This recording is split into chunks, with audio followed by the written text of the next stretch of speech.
সব সময় প্রশংসা করব কার? খাওয়ার সময়, ঘুমানোর সময়, মাহফিল বন্ধ করার সময়। লক্ষ্মীপুরে মাহফিল বন্ধ টন্ধ হয় নাকি? হ্যাঁ, আপনাদের লাখ সময় একটা বন্ধ হয়ে গেছে আজকে। আমাকে আলোচনা করতে দেয় নাই ওখানে। তো আমি পুলিশের আইজিপি আর ডিআইজি দিয়ে ফোন দিলাম আপনাদের লাকসামের এই যে থানার ওসিকে। তো ওসি বলে, স্যার আমাদের হাতেও নাই, এটা একেবারে উপর থেকে নিষেধ। তো এরকম ঘটনা কি লক্ষ্মীপুরে ঘটে? এরা দেশে অন্যায় জুলুম অত্যাচার বন্ধ করতে পারে না, এরা তাফসির মাহফিল বন্ধ করে দেয়। চাঁদাবাজি বন্ধ করতে পারে না, টেন্ডারবাজি বন্ধ করতে পারে না, জুয়ার আড্ডা বন্ধ করতে পারে না, কোরআনের মাহফিল বন্ধ করতে চায়। এগুলো কপাল পোড়া। এগুলো কি? আলহামদুলিল্লাহ, আপনাদের লক্ষ্মীপুরে এরকম কপাল পোড়া টোরা নাই। আল্লাহ লক্ষ্মীপুরবাসীকে তুমি কবুল করো। মাদ্রাসাতুল বানাতের আয়োজক কমিটি অনেক চেষ্টা করেছে আপনাদের জন্য সুন্দর ব্যবস্থা করবার। গত বছরের চেয়ে প্যান্ডেল নাকি ডবল করেছে শুনলাম। ডাবল করছে, তারপরেও লোক হয় নাই, জায়গা হয় নাই। এই বছরের রমাদানে আমার প্রোগ্রাম ছিল কাতারে। তো কাতারের শাইখ বিন জায়েদ সেন্টার, ওখানকার অনেক বড় একটা কনফারেন্স হল, ওখানে বাংলাদেশ কমিউনিটির ভাইয়ের একটা প্রোগ্রাম অ্যারেঞ্জ করলো। তো বিকেলে আজকের মতো অবস্থা হয়েছে, ঢোকার সুযোগ ছিল না, টেনে হিচড়ে আমাকে ঢুকাইছে। ভিতরে ঢুইকা দেখি সর্বনাশ, মানুষের মাথা মানুষ খায়। লক্ষ্মীপুরে বলে এগুলা? হ্যাঁ, মানুষের মাথা মানুষ খায়। তো এত মানুষ, ধারণ ক্ষমতার চেয়ে 5 গুণ বেশি মানুষ, আর 10,000 লোক তাদের গাড়ি নিয়ে এসে দে রিটার্ন ব্যাক, আবার ফিরে চলে গেছে। তো এগুলো ভালো sign, it's a good sign for the victory of Quran. কোরআনের বিজয়ের জন্য এটা একটা ভালো নিদর্শন, ঠিক কিনা? এই কোরআনের আওয়াজকে, এই বিজয়কে কোনো অপশক্তি ঠেকিয়ে রাখতে পারবে না, চিল্লায় বলেন ঠিক কিনা? এই মানুষের গণজোয়ার এটা প্রমাণ করে। আজকে বিরিয়ানি টিরানি আছে নাকি? বিরিয়ানি ছাড়া এত মানুষ? বিরিয়ানি নাই, জিলাপি নাই, খেজুরি নাই, সিন্নি নাই, শুধু কোরআনের প্রেমে, একটা কিতাবের প্রেমে। চিল্লায় বলেন তো কিতাবটার নাম কি? কোরআন।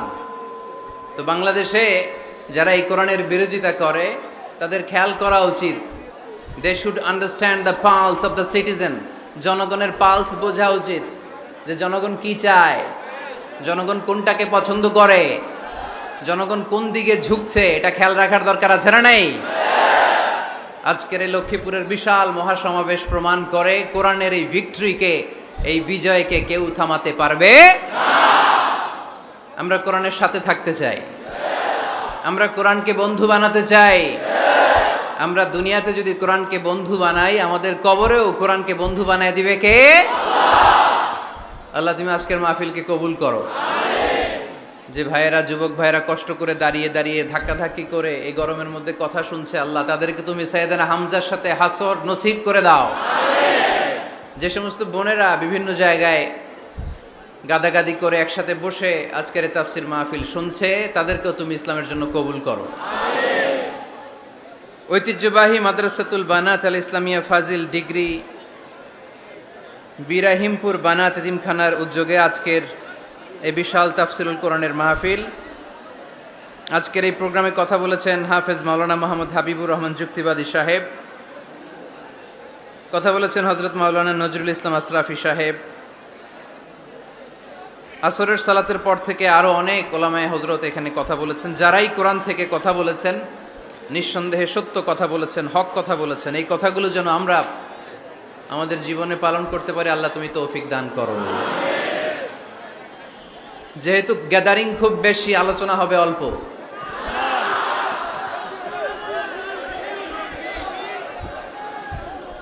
লম্বা চূড়া আলোচনা করা কিন্তু খেলাফুস সুন্নাহ, সুন্নাতের খেলাফ। বিষ্ণু ইসা ইসলাম বলেছেন, খুতাবুকুম তবিলা ওয়া সলাওয়াতুকুম কসীরা।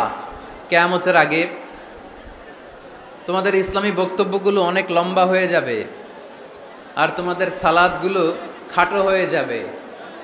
Your Islamic lectures will be longer and your salah will be shorter.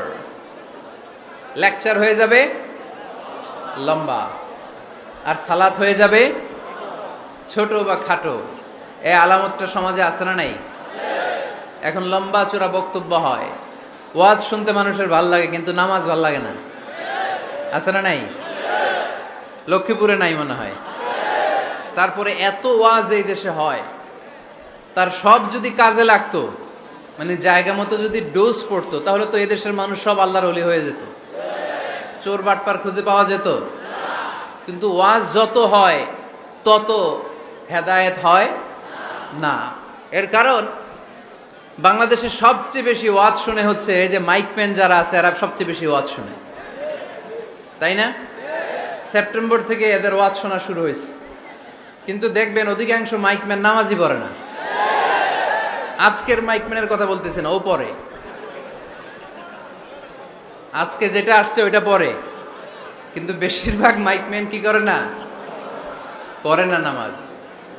তো এটা প্রমাণ করে যে ওয়াজ যত হচ্ছে আসলে হেদায়েত তত হচ্ছে না। এর কারণ হচ্ছে অনেক কারণে মানুষ ওয়াজ শুনতে আসে। কেউ আসে স্লোগান দেওয়ার জন্য। কি দেওয়ার জন্য? কেউ আসে হুজুরের কণ্ঠ শোনার জন্য, কেউ আসে সমাবেশ দেখার জন্য। আবার যারা ওয়াজের আয়োজন করে তাদেরও নানা ধরনের প্ল্যান প্রোগ্রাম। সো হেদায়েতের জায়গাটা দিনকে দিন দুর্বল হয়ে যাচ্ছে। এই মঞ্চগুলো হেদায়েত শূন্য হয়ে যাচ্ছে। একটা সময় ছিল এত ক্যামেরা ছিল না মাহফিলে, ঠিক কিনা? এখন শত শত ক্যামেরা চলে আসে। আমরা রাতে যেই কথা বলি ফজরের আগে ওইটা পাবলিশ হয়ে যায়, ঠিক কিনা? তো যেখানেই যাই আমারে ধরে বলে, হুজুর আপনারা ইউটিউবে দেখছি। কই দেখছে? আপনারা দেখছেন নাকি? আপনারাও দেখছেন? তো এটা সহজ হয়ে গেছে এখন। কোরআনের কথা বলা, কোরআনের কথাকে প্রচার করা, কোরআনের কথাকে ছড়িয়ে দেয়া, এখন এটা সহজ হয়ে গেছে আলহামদুলিল্লাহ। তো এই জন্য আমরা যেন এটার ভালো দিকে কাজে লাগাই, আমরা যেন এটার নেগেটিভ সাইডগুলোকে প্রমোট না করি। এজন্য ওয়াজ শুনতে যারা এসেছেন, যেহেতু আজকে এটা আমার প্রথম মাহফিল এবছরের, আলহামদুলিল্লাহ এবছরের আমার প্রথম মাহফিল আমি লক্ষ্মীপুর দিয়ে শুরু করেছি। তো এই জন্য সবার প্রতি আমার নসিহাত, যারা ওয়াজ শুনতে এসেছেন আপনারা এই নিয়তে আসবেন যে কোরআন সুন্নাহর আলোকে এমন কিছু কথা শুনে যাব আমল করার নিয়তে। কিসের নিয়তে? যাতে আমার জীবনটা পরিবর্তন হয়ে যায়, যাতে এই ওয়াজ শোনাটা আমার জান্নাতে যাওয়ার ওয়াসিলা হয়ে যায়, যাতে আমার নাজাতের ওয়াসিলা হয়, ঠিক কিনা? এরপরে ক্যামেরাম্যান যারা এসেছো, তোমরাও নিঃসন্দেহে সেই যতদিন আমরা এই শীতের সিজনে ওয়াজ করি তোমরাও থাকবা। তোমাদের প্রতি নাসিহাত হচ্ছে তোমরাও অনেক বড় সওয়াবের ভাগীদার। এই যে কোরআনের কথাগুলো তোমরা প্রচার করে দিচ্ছ, তোমাদের এখানে কন্ট্রিবিউশনও কম নয়। তবে এখানে তোমাদের স্বচ্ছতা বজায় রাখতে হবে। স্বচ্ছতা, নিজেদের মধ্যে আবার মারামারি করা যাবে না। এখন বক্তাদের মধ্যে মারামারি আছে না নাই? কাদা ছোড়াছুড়ি আছে না নাই? কাফের ফতুয়া আছে না নাই? লক্ষ্মীপুরে এগুলো বোধহয় কম না? তো এক আলেম আরেক আলেমকে দেখতে পারে না, একজন আরেকজনের জনপ্রিয়তায় জেলাসি ফিল করে, প্রতিহিংসা পরায়ণ। তো এই প্রভাব যদি যারা ক্যামেরাম্যান তাদের মধ্যেও পড়ে যায়, এটা ভয়ঙ্কর হবে। অনেক ইউটিউব চ্যানেলের ওনাররা দেখি দুই বক্তার ছবি দিয়ে এই বক্তা এমনে ওই বক্তা এমনে, আর মাঝখানে লিখে রাখছে যুদ্ধ।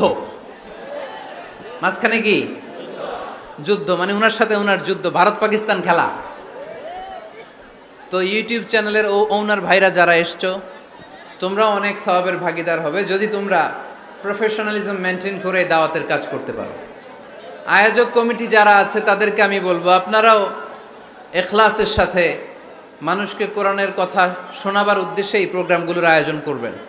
তাহলে এই প্রোগ্রামগুলো থেকে অনেক মানুষ উপকৃত হবে।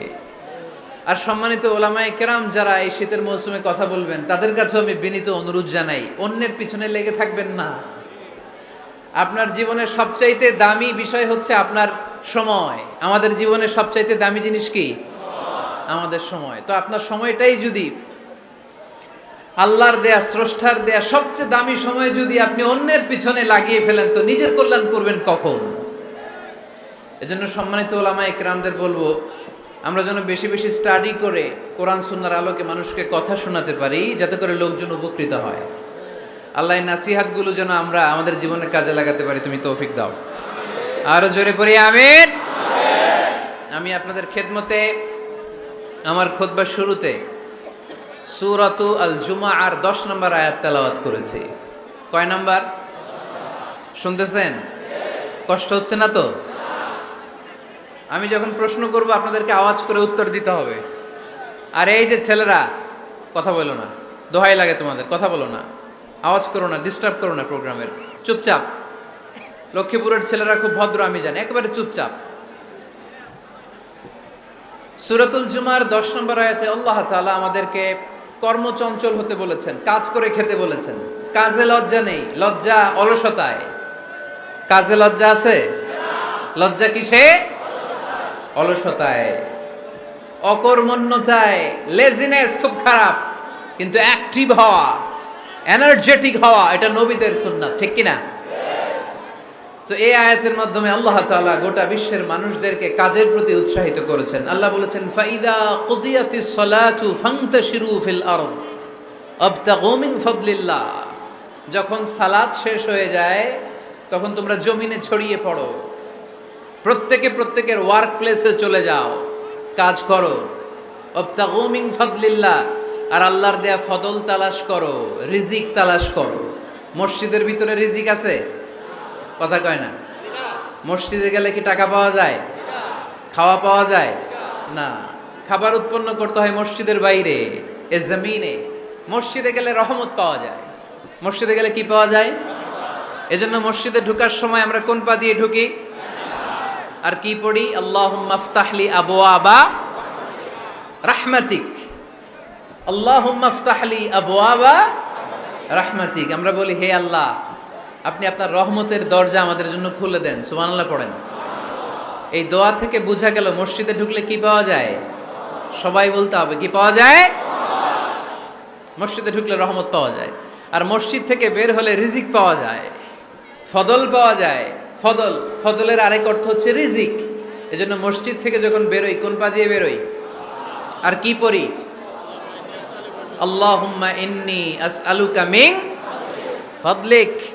হে আল্লাহ, আপনার কাছে আমি আপনার ফদল চাই, রিজিক চাই। এই ফদলের কথাই আল্লাহ কোরআনে বললেন, ফাইযা কুদিয়াতিস সালাতু ফান্তাশিরু ফিল আরদি ওয়াবতাগু মিন ফাদলিল্লাহ ওয়াযকুরুল্লাহা কাসীরান লাআল্লাকুম তুফলিহুন। সুবহানাল্লাহ পড়েন।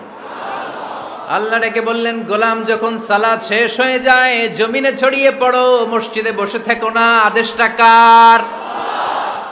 সালাত যখন শেষ মসজিদে বসে থাকার দরকার নাই, জমিনের মধ্যে ছড়িয়ে ছিটিয়ে পড়ো। ওয়াবতাগু মিন ফাদলিল্লাহ, আমার ফদল তালাশ করো, আমার রিজিক তালাশ করো, বেশি বেশি আমাকে স্মরণ করো। সুবহানাল্লাহ পড়েন। তার মানে ইসলামের বিধান হচ্ছে, যখন সালাতের সময় হবে আপনি মসজিদে যাবেন, আবার সালাত শেষ আপনি আপনার কাজে চলে যাবেন। when you are done with your salah spread out to your workplace। কাজ শেষ তো আপনার কর্মস্থলে চলে যান। এটা হচ্ছে ইসলামের নিয়ম। নামাজের আজান যখন হবে সবাই মসজিদে ঢুকবে, সালাম ফিরিয়ে নামাজ শেষ সবাই মসজিদ থেকে বের হয়ে যাবে। শিক্ষক চলে যাবে স্কুলে, কৃষক চলে যাবে ফসলের খেতে, ব্যবসায়ীরা চলে যাবে শপিং মলে, মেম্বার অব দ্য পার্লামেন্ট চলে যাবে সংসদ ভবনে। যে যার কাজের মধ্যে সে তাড়াতাড়ি ইনভলভ হয়ে যাবে। সালাত শেষ, কাজে ঝাঁপিয়ে পড়ো। আদেশটা কার? তাহলে ইসলামে ইবাদতের অ্যাটিটিউডটা বুঝতে পারছেন? কাজের সময় কাজ, নামাজের সময় আওয়াজ করে বলেন, কাজের সময় নামাজের সময়। সুন্দর হয়েছে না বিষয়টা? ফাইদা কুদিয়াতিস সালাতু ফান্তাশিরু ফিল আরদ। যখন তোমাদের সালাত শেষ তখন জমিনে ছড়িয়ে পড়ো। জমিনটাকে আল্লাহ আমাদের জন্য উর্বর বানিয়েছেন। জমিনে বীজ রোপণ করে দিলেই এখানে ফসলের ব্যবস্থা করে দেয় কে? ওয়াল্লাযী জাআলা লাকুমুল আরদা যালুলান ফামশু ফি মানাকিবিহা ওয়া কুলু মির রিজকি ওয়া ইলাইহিন নুশুর। তিনি তো এমন সত্তা যিনি তোমাদের জন্য জমিনটারে ফ্ল্যাট বানিয়ে দিয়েছেন, সমতল বানিয়ে দিয়েছেন। এই জমিনের অলিতে গলিতে, বনে বাদারে, রাস্তায়, সাগরে, পাতালে, পাহাড়ে, বিভিন্ন জায়গায় তোমরা ঘুরে বেড়াও, সেখানে যে আমি আল্লাহর রিজিক তালাশ করো। সুবহানাল্লাহ। এই জমিনটাকে আল্লাহ সাহালাতুল মাসালেক, চলার জন্য সহজ বানিয়ে দিয়েছেন, ফ্ল্যাট। বিমান থেকে এটা খুব সুন্দর দেখা যায়, জমিনটা খুব ফ্ল্যাট দেখা যায়, সমতল। এই সমতল হওয়ার কারণে এখানে চাষাবাদের সুযোগ সুবিধা করে দিয়েছে কে? তাহলে বোঝা গেল এই জমিনটা সমতল এবং উর্বর, ভেরি ফার্টাইল ল্যান্ড। আমাদের সালাত শেষ, আমরা কাজে চলে যাব, আবার আজান হলে মসজিদে ঢুকে যাব। এটাই হচ্ছে ইসলামের নিয়ম। সাইয়েদনা ওমর ফারুক যখন মসজিদে নববীর ইমাম, তিনি ইয়ামান দেশের কিছু লোকদের সাথে সাক্ষাৎ করলেন। কোন দেশের? ইয়ামান, যুদ্ধ বিধ্বস্ত একটা দেশ এখন। প্রাচীন নগরী হাদ্রামাউত, বালাবাক, এই ইয়ামান দেশের কিছু লোকের সাথে তিনি সাক্ষাৎ করলেন। তারা গোল হয়ে বসে থাকে, নামাজের পরে যায় না, বসে বসে সুবহানাল্লাহ পড়ে, আলহামদুলিল্লাহ পড়ে জিকির করে। ওমরে ফারুক ভাবলেন দেখি পরের ওয়াক্তে কি হয়। উনি আসরের নামাজে ইমামতি করতে আসলেন, এসে দেখলেন ইয়ামানের লোকেরা মসজিদের বারান্দায় আশেপাশে বসে আছে, সবাই যায়, এরা যায় না। মাগরিবের সালাতে উনি ইমামতি করতে আসলেন, ওমরে ফারুক নামাজ শেষ করে দেখলেন সবাই চলে যায়, কিন্তু ইয়ামানের লোকগুলো যায় না। এশার সালাত পর্যন্ত তিনি ওয়েট করলেন। এশার নামাজ পড়ে চলে যাওয়ার সময় ওমরে ফারুক দেখলেন সবাই নামাজ পড়ে কাজে চলে যায়, কিন্তু ইয়ামান দেশের লোকগুলো যায় না। ওমরে ফারুক বললেন, মা বালুকুম মা খাতবুকুম, ঘটনা কি? কি হয়েছে তোমাদের? সবাই নামাজ পড়ে চলে যায়, কাজে যায়, তোমরা যাও না কেন? এখানে কি করো? ইয়ামানিরা বলতে শুরু করলো, নাহনু আল মুতাওয়াক্কিলুনা আলাল্লাহ, আমরা এখানে আল্লাহর উপর তাওয়াক্কুল করে বসে আছি। ওমরে ফারুক অবাক হলেন, আনতুম আল মুতাওয়াক্কিলুনা ফিল্লাহ, তোমরা আল্লাহর উপর তাওয়াক্কুল করে বসে আছো? তো এই যে সারাটা দিন ঘাপটি মেরে এখানে বসে থাকলে তোমাদের খাবার আসে কোত্থেকে?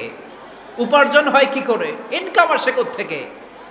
রুজি রুটি হয় কোত্থেকে? ইয়ামানি লোকগুলো বললো, আমরা এখানে বসে বসে জিকির করি, তেলাওয়াত করি, বুজুর্গের মতো বসে থাকি, আমাদের বুজুর্গিয়া জিকির দেখে আশেপাশের লোকেরা এসে আমাদেরকে খাবার দিয়ে যায়।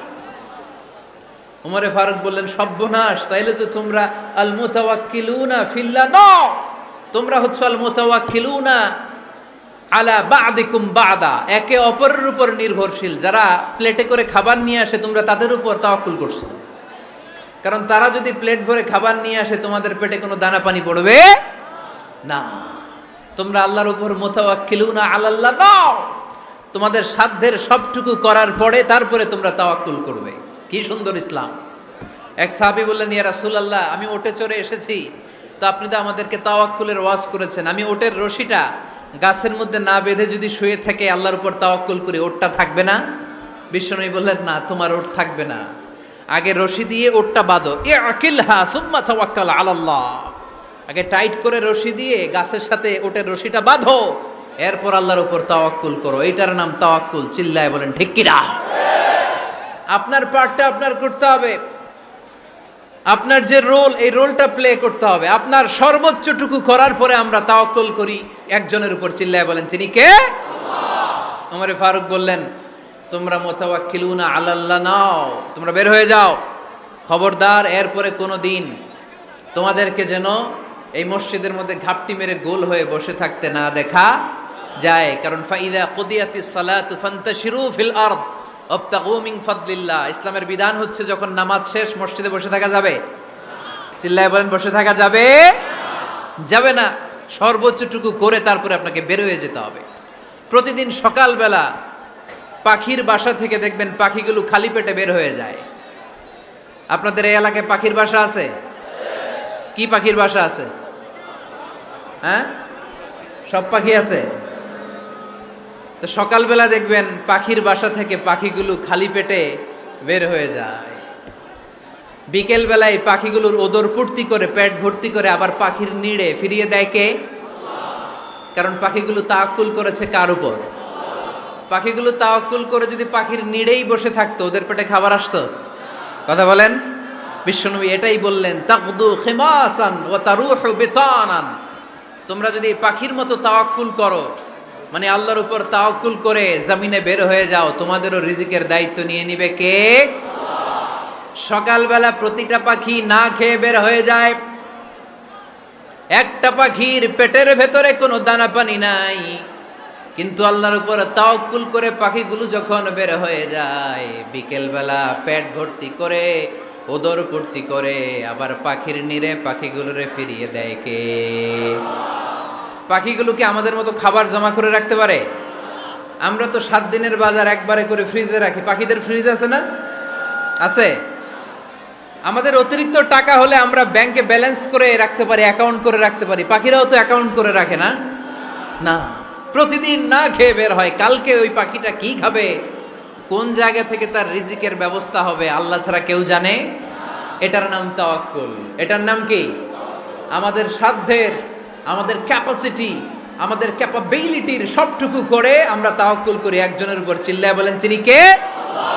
এজন্য ইসলাম আমাদেরকে শিখায়, সালাত যখন শেষ, বের হয়ে যাও, কাজে নেমে পড়ো। কাজে কোনো লজ্জা নাই, পরিশ্রমে কোনো লজ্জা আছে? যিনি রিক্সা চালায় এতে তার কোনো লজ্জা আছে? দিনমজুর, কুলি, ঠেলা গাড়ি চালায়, ছোট্ট ব্যবসা করে, এতে কোনো লজ্জা আছে? লজ্জা নাই। খেয়াল রাখবেন, লজ্জা হচ্ছে অলসতায়। লজ্জা কিসে? বিষ্ণু ঈসা ইসলাম বলেছেন, মা আকালা আহাদুন তুআমান কাত্তু খায়রুম মিন আইয়াকুলা মিন আমালি ইয়াদি। নিজ হাতে উপার্জিত খাবারের চেয়ে, অর্থের চেয়ে শ্রেষ্ঠ খাবার পৃথিবীর কোনো মানুষ কোনোদিন ভক্ষণ করে নাই। চিল্লায় কোন সুবহানাল্লাহ। শ্রেষ্ঠতম খাবার নিজ হাতে উপার্জিত খাবার। ঘাম জড়িয়ে যে অর্থ উপার্জন করা হয়, যে ইনকাম করা হয়, এটা হালাল। আর হালাল খেয়ে দোয়া করলে কবুল করে কে? এজন্য খেটে খাওয়া মানুষ, শ্রমজীবী মানুষ আর মেহনতি মানুষদেরকে বিশ্বনবী খুব ভালোবাসতেন। তারা বিশ্বনবীর বন্ধু, আর বিশ্বনবী ছিল তাদের বন্ধু। সুবহানাল্লাহ পড়েন। এত ভালোবাসতেন বিশ্বনবী খেটে খাওয়ার মেহনতি মানুষদেরকে। সব সময় বিষ্ণু ইসলাম তাদের জন্য দোয়া করতেন। এজন্য যারা খেটে খায় তারা কপালওয়ালা, তারা মুস্তাজাবুদ দাওয়া। তারা কি?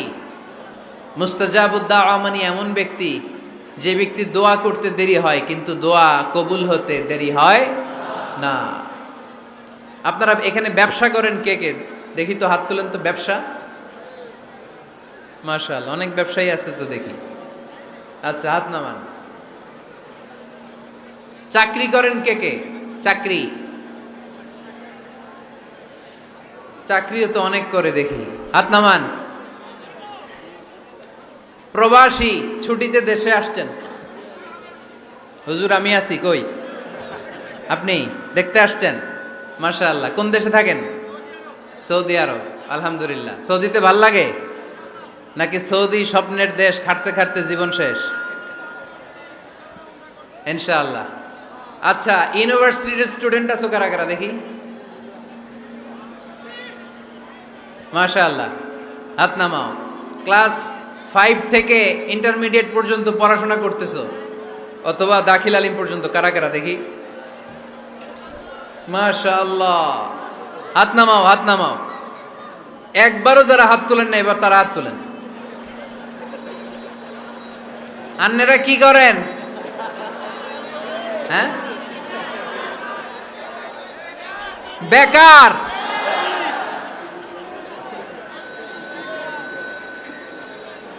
বাংলাদেশে চাকরির বাজার খুব মন্দা, ঠিক কিনা?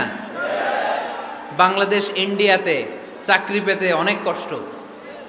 সামান্য একটা পদের জন্য যেখানে চেয়েছে ক্লাস 8 পাস, এখানে ডবল মাস্টার ডিগ্রি অ্যাপ্লাই করছে কয়েক লক্ষ। এজন্য আমাদেরকে উদ্যোক্তা হতে হবে। You have to be the entrepreneur. আমাদের উদ্যোক্তা দরকার, বেশি বেশি নতুন নতুন উদ্যোক্তা। নিজেই এমন আইডিয়া নিয়ে আসবে, যেই আইডিয়া বিক্রি করে, দুর্দান্ত আইডিয়া দিয়ে তুমি পুরো দেশ কাঁপিয়ে দিতে পারো। পারা যাবে না লক্ষ্মীপুরের ছেলেরা? আইডিয়ার অনেক দাম। You have to generate new ideas. নতুন নতুন আইডিয়া এনে মানুষ গোটা বিশ্বকে তাক লাগিয়ে দিচ্ছে। এই যে কত কয়েক বছর আগে কারের একটা রাইড চালু হয়েছে, নাম হয়েছে উবার। কি নাম? ঢাকায় যারা চলাফেরা করেন তারা হয়তো চড়েছেন, উবারের নাম শুনছেন না? এই উবার কোম্পানি কি করে জানেন? নিজেদের ব্যবসা নাই, পুঁজি নাই, পাত্তি নাই, অফিস নাই, কিচ্ছু নাই, কোটি কোটি টাকা হাতায় নিচ্ছে। Just idea, just they are generating new ideas. নতুন নতুন আইডিয়া দিয়ে গোটা বিশ্ব কাঁপিয়ে নিয়েছে একটা মোবাইল অ্যাপসের মাধ্যমে। কিসের মাধ্যমে? Mobile apps. একটা কোম্পানি খুলেছে, গোটা বিশ্বের সব প্রাইভেট কারওয়ালারা ওইখানে রেজিস্ট্রেশন করে আপনি মোবাইলে কোথায় যাবেন, কোত্থেকে যাবেন লিখবেন, গাড়ি আপনার বাড়ির সামনে এসে হাজির। তার একটা পার্সেন্টেজ ওই উবার কোম্পানি পায়। ইউনাইটেড স্টেটস অফ আমেরিকার একটা স্টেট আছে সান ফ্রান্সিসকো, ওইখান থেকে শুরু করছে। 775টা সিটিতে ওদের অপারেশন আছে। বাংলাদেশে ঢাকাতেও আছে, আমি মালয়েশিয়াতে থাকি, ওখানেও আছে, ওখানেও আমরা চড়ি। প্রায় 63টা দেশে ওদের কাজ বাজ আছে। গত বছরে 2018 সালে ওদের প্রফিট ছিল, রেভিনিউ ছিল 11.27 billion US dollar, 11.27 US billion dollar. Just they are selling their ideas. নতুন নতুন আইডিয়া দিয়ে গোটা বিশ্ব কাঁপাচ্ছে। এই উবার যখন চালু হলো, আমি তখন মালয়েশিয়ায়, শুনলাম বাংলাদেশে নতুন আর একটা বাইর হইছে, পাঠাও। কি নাম? এটা বোধহয় সারা বাংলাদেশ ব্যাপী হয় নাই, 3টা জায়গায়, সিলেটে, চট্টগ্রামে আর ঢাকায়। এরা আরো চালাক। বাংলাদেশের ছেলেপেলেদের মাথায় চিকন চিকন অনেক বুদ্ধি। এরা ভাবলো এই উবার দিয়ে আর আমরা কত আগাবো, আমাদের গাড়ি আরো ছোট করতে হবে। এরা মোটরসাইকেল রাইড দেওয়া শুরু করছে। জ্যামের শহর ঢাকা, চিপা চাপা দিয়া এরা আপনারা নিয়ে জায়গা মতো পৌঁছায় দিবে। তো এই যে উবারের পরে আমাদের ছেলেরা বানাইলো পাঠাও। এরপরে কত কিছু বানাচ্ছে ছেলেপেলেরা, আমি তো এগুলো দেখে অবাক। রকমারি.com নাম শুনছো? বিক্রয়.com নাম শুনছো? ঘরে বসে বসে কোটি কোটি টাকা হাতিয়ে নিচ্ছে তারা। Just they are selling their ideas. যেহেতু আমাদের চাকরি কম, ওই চাকরির বাজারে আমরা লাইন দিতে চাই না। আমাদের মেধাকে খাটিয়ে খাটিয়ে আমরা নতুন তরুণ উদ্যোক্তা বানাতে চাই। চিল্লায় বলো ঠিক কিনা? উদ্যোক্তা যত বাড়বে ততই দেশের কল্যাণ হবে। মানুষ তাদের আইডিয়াকে কাজে লাগিয়ে গোটা বিশ্বকে তাক লাগিয়ে দিচ্ছে। আমরা আমাদের সমতল ভূমিতে চাষ করতে চাই না। মালয়েশিয়াতে একটা এলাকা আছে ক্যামেরুন হাইল্যান্ড, ওরা পাহাড়ের মধ্যে চাষাবাদ করে গোটা মালয়েশিয়ার খাদ্যদ্রব্যের অভাবকে মুক্ত করে দিয়েছে।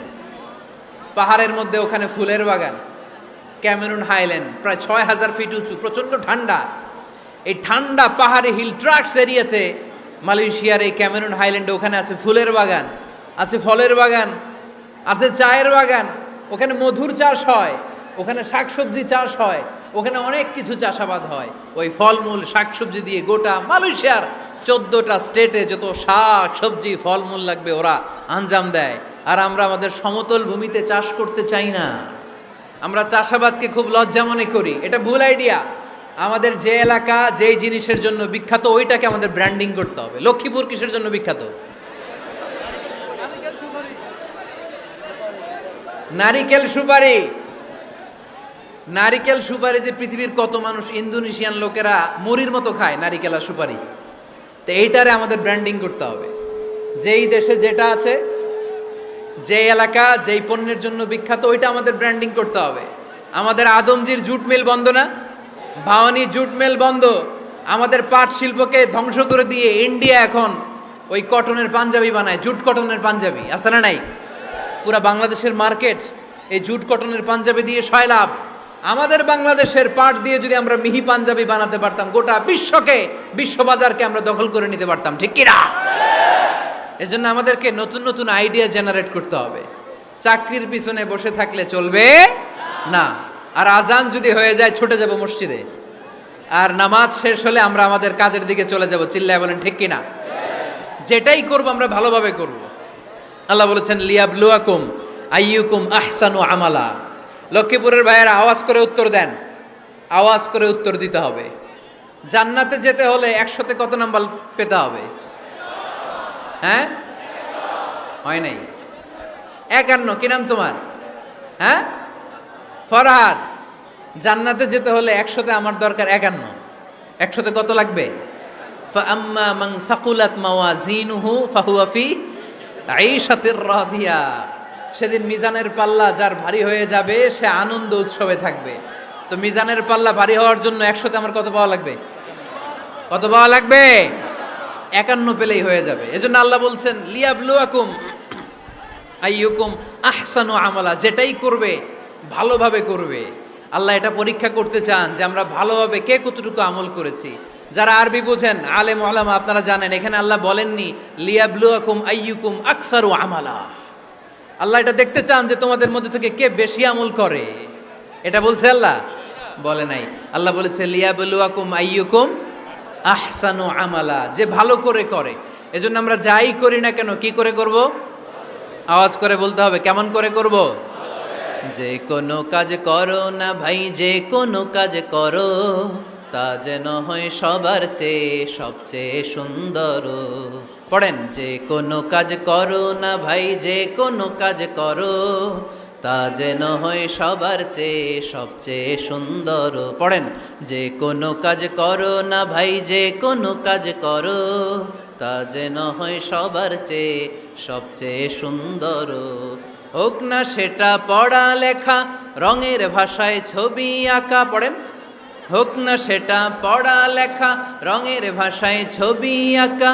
হোক না সেটা সামান্য কাজ কিংবা মহত্তর, তা যেন হয় সবার চেয়ে সবচেয়ে সুন্দর। যে কোনো কাজ করো না ভাই, যে কোনো কাজ করো তা যেন হয় সবার চেয়ে সবচেয়ে সুন্দর। চিৎকার করে বলেন ঠিক কিনা?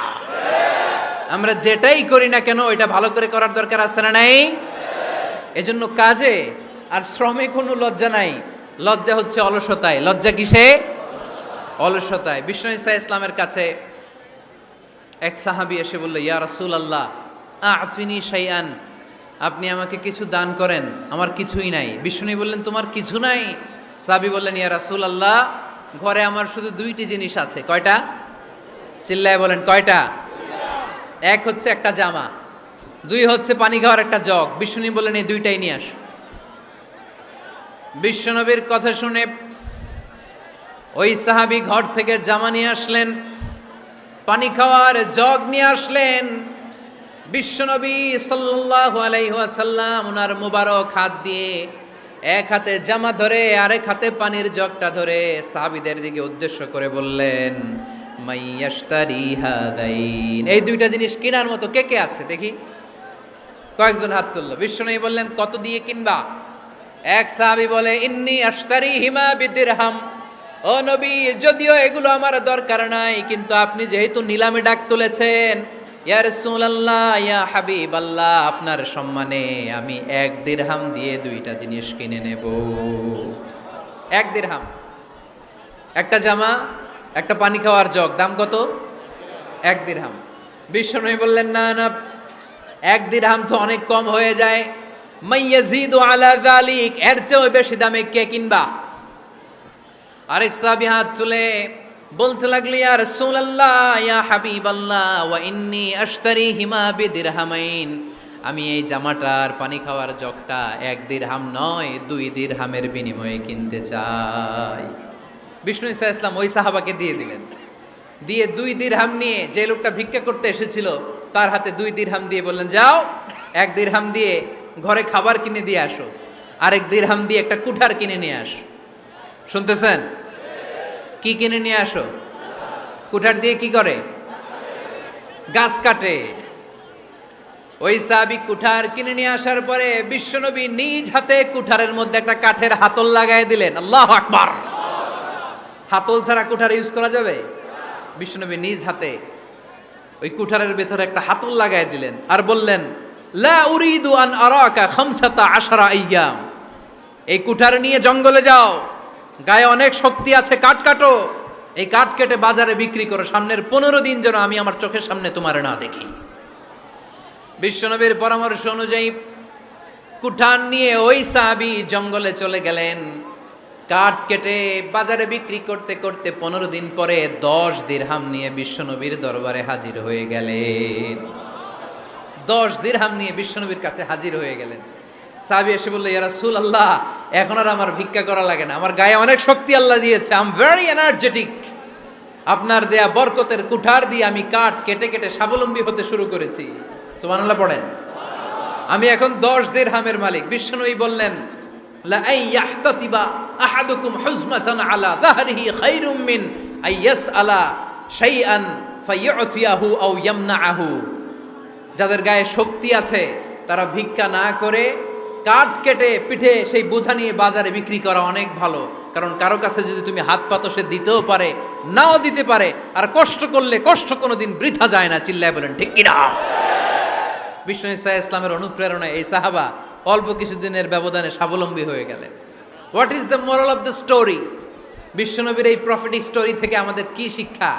লেসন নাম্বার 1, বিশ্বনবী চাইলেই ওই 2 দিরহাম দিয়ে বলতে পারতো যাও খাবার দাবার কিনে ফ্যামিলিতে দিয়ে আসো। সে ওই 2 দিরহাম নিয়ে খাবার দাবার কিনে ফ্যামিলিকে খাইয়ে রাত্রে আবার ভিক্ষায় নামতো। কথা কন, রাত্রে কি করতো? ভিক্ষায় নামতো। বিষ্ণু ঈসা ইসলাম তাকে কাজ করে খাওয়ার জন্য উৎসাহ দিলেন। পাশাপাশি বিষ্ণু ঈসা ইসলাম পার্মানেন্ট সলিউশন দিলেন। এজন্য পার্মানেন্ট সলিউশনের ব্যবস্থা করতে হবে। অনেকে আমরা যাকাত দেই, যাকাতের শাড়ি দেই, যাকাতের লুঙ্গি দেই, আছে না নাই? লক্ষ্মীপুরে এরকম দেয় নাকি? কি দেয়?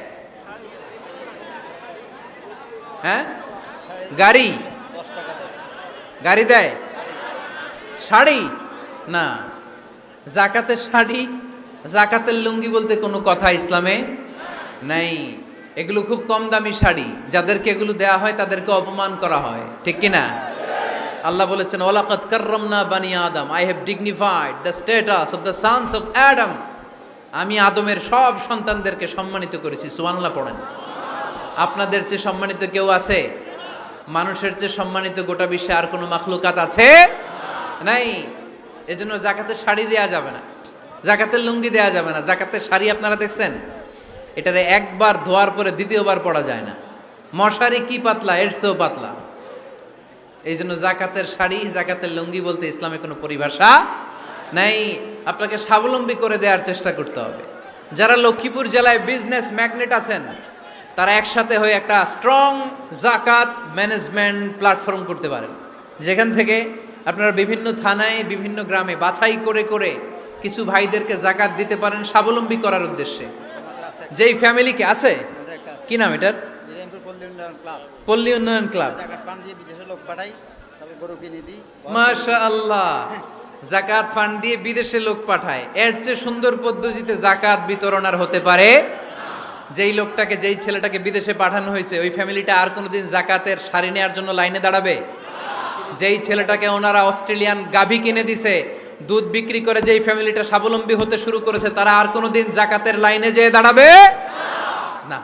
এজন্য যাকাত দিতে হবে স্বাবলম্বী করার জন্য। ইসলাম আমাদেরকে এটাই শিখিয়েছে, কাজ করে খেতে হবে। কাজে লজ্জা নেই, লজ্জা হচ্ছে অলসতায়। লজ্জা কিসে? আজকের আলোচনা থেকে এটা মুখস্থ করে নিতে হবে। কাজে লজ্জা নেই। লক্ষ্মীপুরের ইয়াংস্টারেরা শ্রমে লজ্জা নেই, পরিশ্রমে লজ্জা নেই, লজ্জা অলসতায়। লজ্জা কিসে? আরো জোরে। নবীরা কি এমনি এমনি বসে বসে খাইছে? কঠিন পরিস্থিতিতেও নবীরা পরিশ্রম করে উপার্জন করা লেগেছে, ঠিক কিনা? সাইয়েদনা মারিয়াম আলাইহিস সালাম, যার নামে আল্লাহ তাআলা কোরআনে একটা সূরা দিলেন, উনি পৃথিবীতে এমন একজন মহিয়সী নারী, যেই নারীর গর্ভে, যেই নারীর পেটের ভেতরে স্বামীর স্পর্শ ছাড়া সন্তান দিয়েছে কে? সাইয়েদনা ঈসা আলাইহিস সালাম পেটে আসলেন। মারিয়াম আলাইহিস সালাম লজ্জা পেলেন। হায় হায়, কেমন করে এলাকাবাসীদের কাছে আমি আমার মুখ দেখাবো? বিয়ে করি নাই, স্বামী নাই, বিয়ে হয় নাই, স্বামী নাই, কিন্তু পেটে সন্তান চলে এসেছে। হায় হায়, এলাকায় কেমনে মুখ দেখাবো? লজ্জায় পড়ে মারিয়াম আলাইহিস সালাম এলাকা থেকে চলে গেলেন। কি অবাক করা কাণ্ড! বাচ্চা ভূমিষ্ঠ হওয়ার জন্য, বড় হওয়ার জন্য 6 মাস 7 মাস লাগে নাই, পেটে বাচ্চা আসার সাথে সাথে বাচ্চাটারে বড় করে দিয়েছে কে? সাইয়েদাতুনা মারিয়াম আলাইহিস সালাম এবার বসে পড়লেন, বুঝতে আরম্ভ করলেন প্রেগন্যান্সির পেইন উঠেছে। হঠাৎ করে পেট থেকে বাচ্চা ভূমিষ্ঠ হয়ে যাওয়ার পরে উনি কাঁপতে আরম্ভ করলেন। ক্ষুধার চোটে খাবার কিছু নাই, সামনে ঝর্ণা, উপরে একটা খেজুর গাছ। সাইয়েদনা ঈসা আলাইহিস সালামকে কোলে নিয়ে মারিয়াম আলাইহিস সালাম মনে মনে ভাবে, হায় রে, কেউ যদি একটু খেজুর পেড়ে দিত, এই ক্ষুধার মুহূর্তে আমি খেজুর খেয়ে পেটের ক্ষুধা নিবারণ করতাম। রব্বুল আলামিন মারিয়ামকে উদ্দেশ্য করে আয়াত নাজিল করে দিলেন, ওয়া হুজ্জি ইলাইকি বিজিযিন নাখলাতি তুসাকিত আলাইকি রতবান জানিয়া। কোরআন সাক্ষী, হুজ্জি ইলাইকি বিজিযিন নাখলা, এর মানে হচ্ছে মারিয়াম কেউ পেড়ে দিবে না, একটু কষ্ট করে হাতটা উঁচু করে খেজুরের ডালা ধরে ঝাঁকুনি মারো, টসটসে কাঁচা পাকা খেজুর নিচের দিকে পড়বে, তারপর তুমি তুলে খাবে। সুবহানাল্লাহ পড়েন। আল্লাহ চাইলে অটোমেটিক্যালি কারামাত হিসেবে খেজুরগুলো নিচে ফেলতে পারতেন না? কথা কোন? খেজুরগুলো অটোমেটিক্যালি নিচের দিকে পড়ছে? পড়ে নাই। আল্লাহ শিক্ষা দিয়েছে, যেই পরিস্থিতিতে থাকো না কেন তোমাকে শ্রম ব্যয় করে কষ্ট করে তোমার উপার্জন করতে হবে, রিজিকের বন্দোবস্ত করতে হবে। চিল্লায় বলেন ঠিক কিনা? ইসলাম আমাদেরকে এটাই শিখিয়েছে, কাজে লজ্জা নাই। আবার বিশ্বনবী বললেন, ইন খামাতিস সাআ ওয়া ফি ইয়াদি আহাদিকুম ফাসিলাতুন, তোমাদের কারো হাতে যদি একটা চারা বীজ থাকে, সে যদি দেখে কিয়ামত হতে শুরু করেছে, ফাইন ইসতাতাআ আন ইয়াগরিসাহা ক্বাবলা আন তাকুমাস সাআ ফালইয়াগরিসহা। কারো হাতে একটা চারা বীজ নিয়ত করেছে, চারা বীজটা রোপণ করবে, ইন দ্য মিন টাইম দেখলো কিয়ামত হতে শুরু করেছে, বিশ্বনবী বললেন, যদি তোমার সুযোগ থাকে কিয়ামত হওয়ার আগে চারা বীজটা রোপণ করে দাও। কথা বুঝতে পেরেছেন? আপনার হাতে একটা চারা বীজ, আপনি প্ল্যান করেছেন এই চারা বীজটা রোপণ করবেন, ইন দ্য মিন টাইম দেখলেন কি হওয়া শুরু হয়েছে, ইযা জুলজিলাতিল আরদু জিলজালাহা, দ্য বিগেস্ট আর্থকোয়েক, ভূমিকম্প শুরু হয়েছে, কিয়ামত হয়ে যাবে।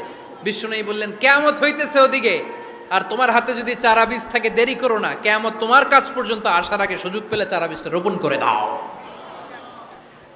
ইসলাম শিখিয়েছে শেষ নিঃশ্বাস পর্যন্ত তোমাকে লড়ে যেতে হবে। এই পৃথিবীতে কেউ কাউকে জায়গা করে দেয় না, জায়গা করে নিতে হয়। এই পৃথিবীটা, the life is not a bed of roses, এটা ফুল বিছানো কোনো ফুল সজ্জা নয়, এটা কণ্টকাকীর্ণ। কেউ আপনার স্পেস করে দিবে না, কেউ আপনাকে সুযোগ করে দিবে না, কেউ আপনার জায়গা করে দিবে না, বরং আপনি জায়গা করে নিলে টাইনা নিচে নামাবে। কথা বলেন? এজন্য কখনো অলসতাকে স্থান দেয়া যাবে। রসুল বাত্তালি দুক্কানু শয়তান, অলস মস্তিষ্ক শয়তানের আড্ডা। অলস যদি কেউ থাকে, এটাতে টেনে বেঁধে কাজে নামাবেন, পারা যাবে? আলহামদুলিল্লাহ লক্ষ্মীপুরে এরকম অলস ছেলে পেলে নাই।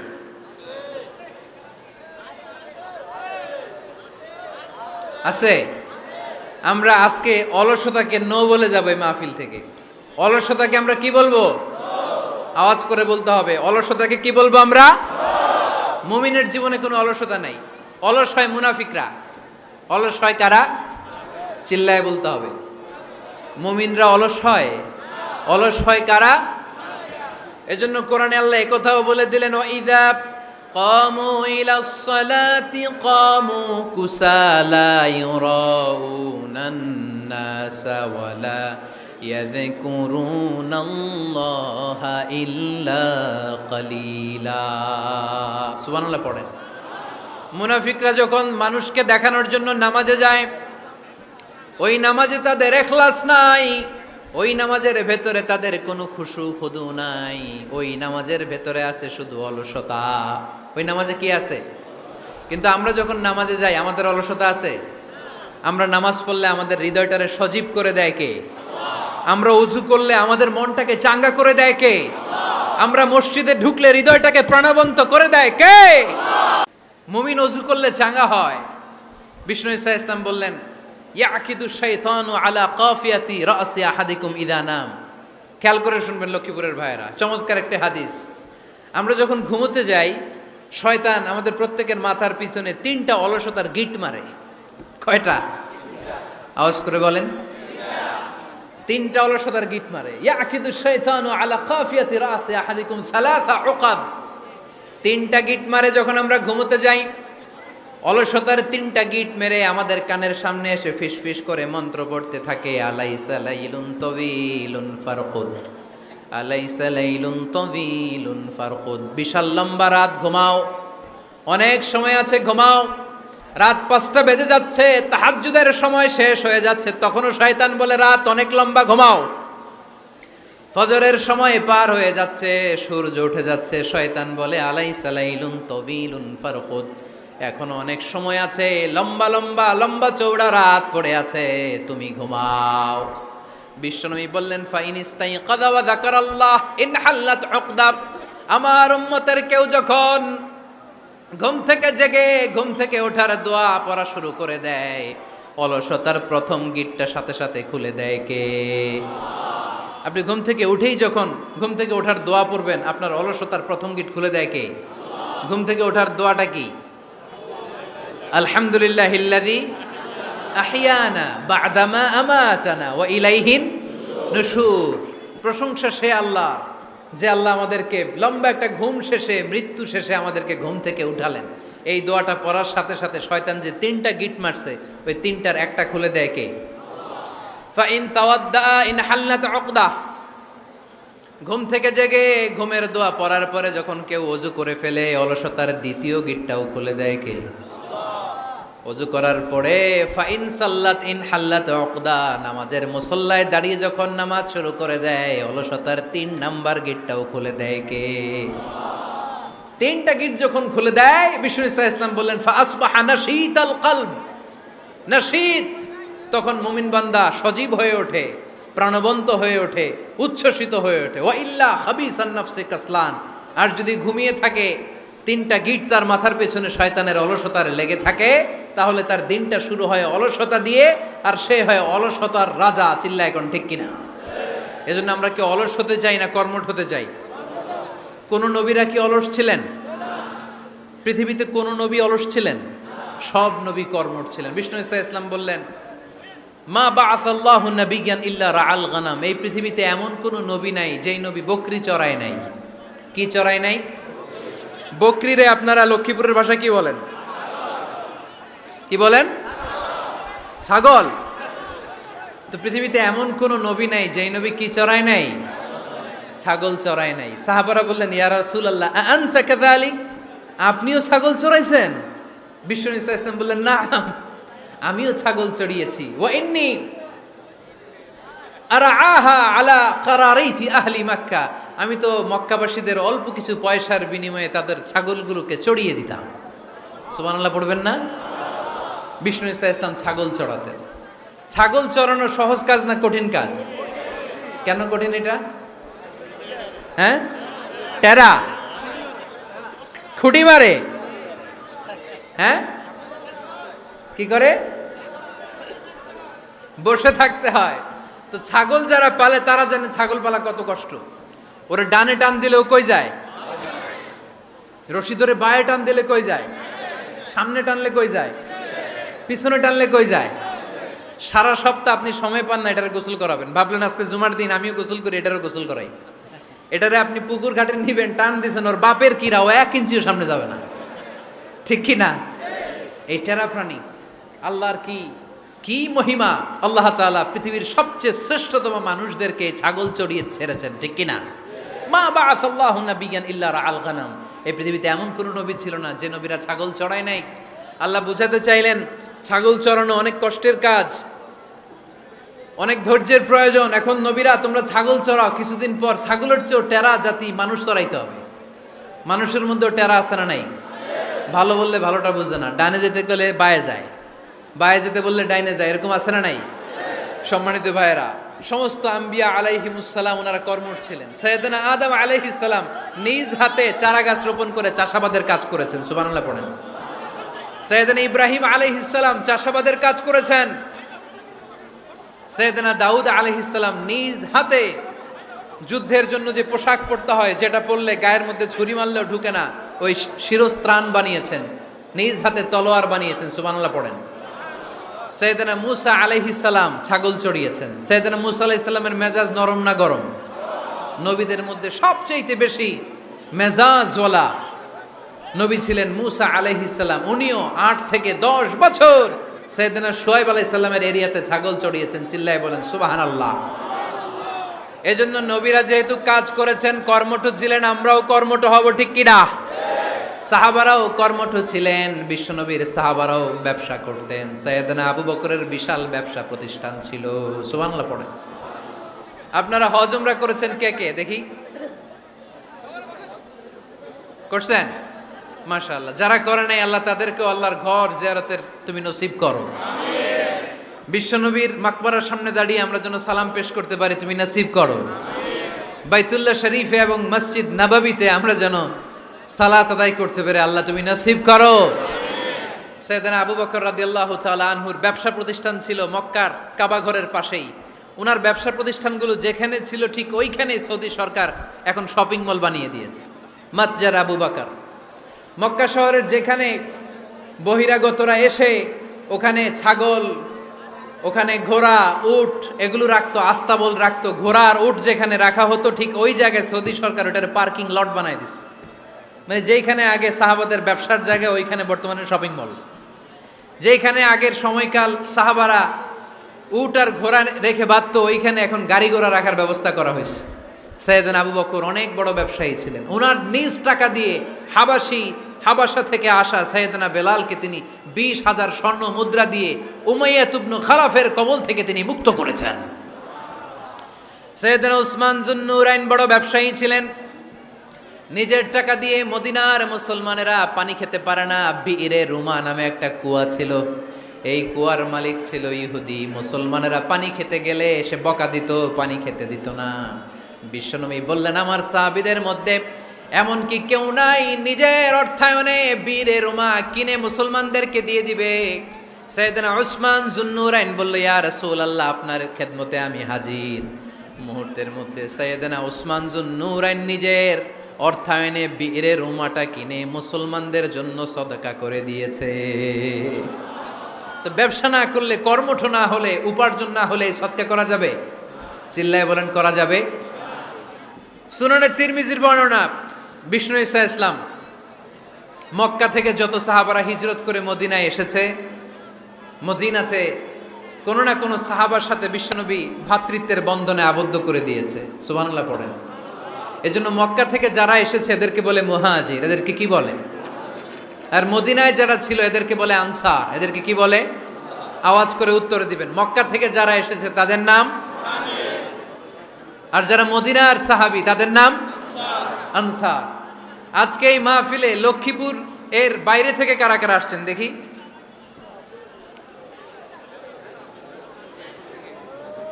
মাশাআল্লাহ, মাশাআল্লাহ, অনেক আসছে। আল্লাহ ভাইদেরকে তুমি কবুল করো, হাত নামান। এই যে লক্ষ্মীপুরের বাইরে থেকে যে ভাইরা আসছে তারা লক্ষ্মীপুরের মেহমান, ঠিক কিনা?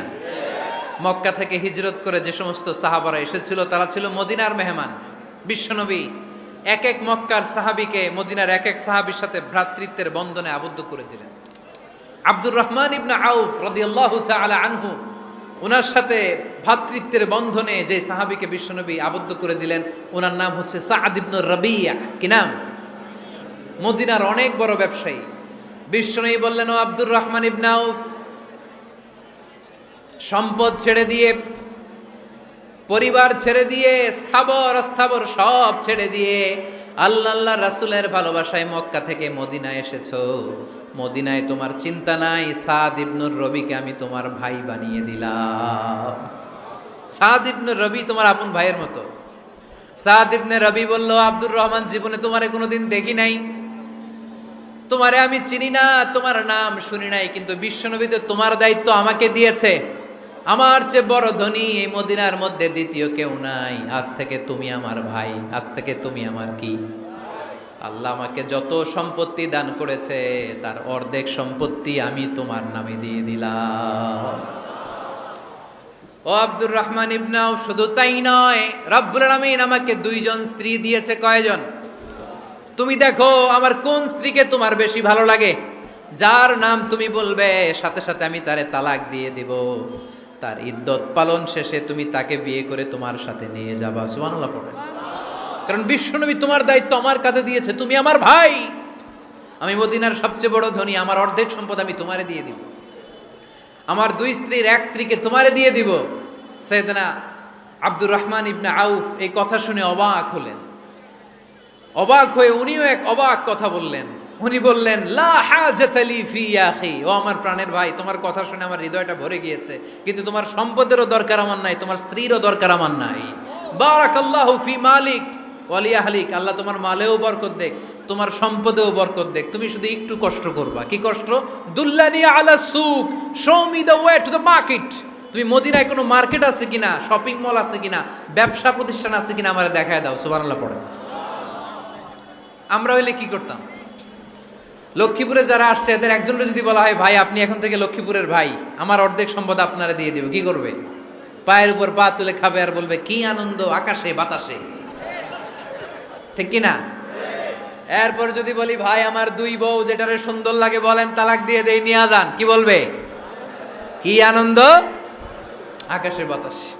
আল্লাহ রাসূলের সাহাবী আব্দুর রহমান ইবনে আউফ বললেন লা হাজাত লি ফি, আমার দরকার নেই। দুল্লানি আলা সুক, just show me the way to market. এখানে মার্কেট কই আছে দেখায় দাও। অবাক হয়ে গেলেন সাদ বিন রবিব, বললেন ও আব্দুর রহমান ইবনে আউফ, ঠিক আছে তুমি যদি নিতে না চাও তোমারে আমি জোর জবরদস্তি করব না। শুনে রাখো মদিনাতে ইহুদিদের কয়নুকার একটা বাজার আছে। এই কথা বলার সাথে সাথে আব্দুর রহমান ইবনে আউফ চলে গেলেন। এর পরের দিন অল্প কিছু পনির আর ঘি দিয়ে ব্যবসা শুরু করলেন। পনির আর ঘিয়ের ব্যবসা করতে করতে করতে করতে ব্যবসায় তিনি এত লাভ করলেন, উনি বললেন আমি যদি কখনো মদিনার বালুর মধ্যে হাত দিতাম ওই বালুটারও সোনা বানায় দিত কে? দুল্লানি আলা সুক। লক্ষ্মীপুরের কর্মঠ যুবক ভাইয়েরা, এ আব্দুর রহমান ইবনে আউফ আমাদের প্রেরণা। উনি অন্যের ঘাড়ে পাড়া দিয়ে খেতে চায় নাই, আরেকজনের উপর ডিপেন্ডেন্ট বা নির্ভরশীল হতে চায় নাই। তিনি স্বাবলম্বী হওয়ার শিক্ষা লেসেন কিয়ামত পর্যন্ত গোটা বিশ্বের যুবকদের জন্য রেখে গিয়েছে। চিল্লায় বলো ঠিক কিনা? দুল্লানি আলা সুক, show me the way to market. Market কোথায় দেখাও। পনির আর ঘি নিয়ে ব্যবসা করতে করতে কয়েক মাসের ব্যবধানে ইতিহাস সাক্ষী সাইয়েদনা আব্দুর রহমান ইবনে আউফ মদিনার বিশাল বড় বিজনেস ম্যাগনেটে পরিণত হয়ে গেলেন। চিল্লায় পড়েন আল্লাহু আকবার। এজন্য ব্যবসার ভিতরে বরকত ঢুকিয়ে দিয়েছে কে? বিষ্ণুই বললেন আত-তাজিরা সাদুকাল আমিন মা'আন নাবিয়্যিন ওয়াস সিদ্দীকিন ওয়াশ শুহাদা'i ওয়াস সালিহিন। আমানতদার ব্যবসায়ী তারা সাধারণ কোনো মানুষ নয়, কিয়ামতের দিন নবীদের সাথে হাসর হয়ে যাবে। আপনারা যারা ব্যবসা করেন এটা সাধারণ বিষয় নয়। বিষ্ণু সাল্লাল্লাহু আলাইহি ওয়াসাল্লাম নিজেও ব্যবসায়ী ছিলেন। ওনার জীবনের প্রথমে তিনি খাদিজা রাদিয়াল্লাহু তাআলা আনহার ব্যবসার স্টাফ হয়ে কাজ শুরু করেছেন, এরপর নিজে ব্যবসা শুরু করেছেন। এরপরে খাদিজাতুল কুবরা রাদিয়াল্লাহু তাআলা আনহা সব সম্পত্তি বিয়ের পরে বিশ্বনবীর পায়ের সামনে ঢেলে দিয়েছেন। বললেন ইয়া রাসূলুল্লাহ এই সম্পদ আমি আপনাকে দিয়ে দিলাম, আপনি ইচ্ছামতো দিনের প্রয়োজনে খরচ করেন। সুবহানাল্লাহ পড়েন। এজন্য বিষ্ণু ঈসা ইসলাম আমাদের জন্য উপমা, আব্দুর রহমান ইবনে আউফ আমাদের জন্য উপমা। যারা ব্যবসা করেন তারা বিষ্ণু ঈসা ইসলামের সুন্নাহ পালন করছেন। আত-তাজির আস-সাদুক আল আমিন। বিষ্ণুই বললেন সত্যবাদী আমানতদার ব্যবসায়ী, যে ব্যবসা করতে যে মিথ্যা কথা বলে না। অনেক ব্যবসায়ীরা আছে পণ্য চালানোর জন্য মিথ্যা কথা বলে আর কসম কাটে, আছে না নাই? আহা, এমনটা করা যাবে? সকালবেলা স্ত্রীরে বলে এই গরুগুলা বিক্রি করবো, তুই একটা দাম কত কমো? স্ত্রীরে শিখাই দিচ্ছে এই গরুর দাম তুই 40,000। তো বউ বলে ঠিক আছে দাম কইলাম 40,000। তো এরপরে বাজারে যখন গরু বিক্রি করতে যায় একজন যখন বলে যে ভাই এটা 30,000 টাকা দিয়ে কিনবো, কয় ভাই আল্লাহর কসম সকালে একজন 40,000 দাম কইছে আমি দেই নাই। আছে না নাই? কৌশল করে বউরে শিখাইছে সকালে, কয় তুই দাম কর 40,000। তো বাজারে যে সকালে একজন দাম করছে, দাম করে কইছে 40,000 দেই নাই, আপনারা 30,000 কেমনে দেই? এরকম ডাকাইতে আছে না নাই? আলহামদুলিল্লাহ লক্ষ্মীপুরে এরকম লোকজন নাই। আরে নাই, আমি কই নাই, এরা কই আছে। লক্ষ্মীপুরের মানুষ খুব ধার্মিক আমি জানি। লক্ষ্মীপুর, নোয়াখালী, ফেনী এই বেল্টের লোকজন খুব আল্লাহওয়ালা। এদের মধ্যে আল্লাহওয়ালার সংখ্যা বেশি, এখানে আলেম ওলামা বেশি, এখানে মসজিদ মাদ্রাসা বেশি। এই জন্য এই জেলাগুলোতে আল্লাহর রহমতও বেশি। আল্লাহ তুমি এই জেলার ছেলেপেলাদেরকে, এই জেলার লোকদেরকে তুমি কবুল করো, মা বোনদেরকে তুমি কবুল করো। সম্মানিত ভাইয়েরা, এজন্য আজকের মাহফিল থেকে আমরা যেটা শিখলাম সেটা হচ্ছে পরিশ্রমে কোনো লজ্জা আছে? আমরা কাজ করে খাবো, ঠিক কিনা? Never underestimate any job. যুবক ভাইয়েরা, লক্ষ্মীপুরের যুবক ছেলেরা, শুনতেছ?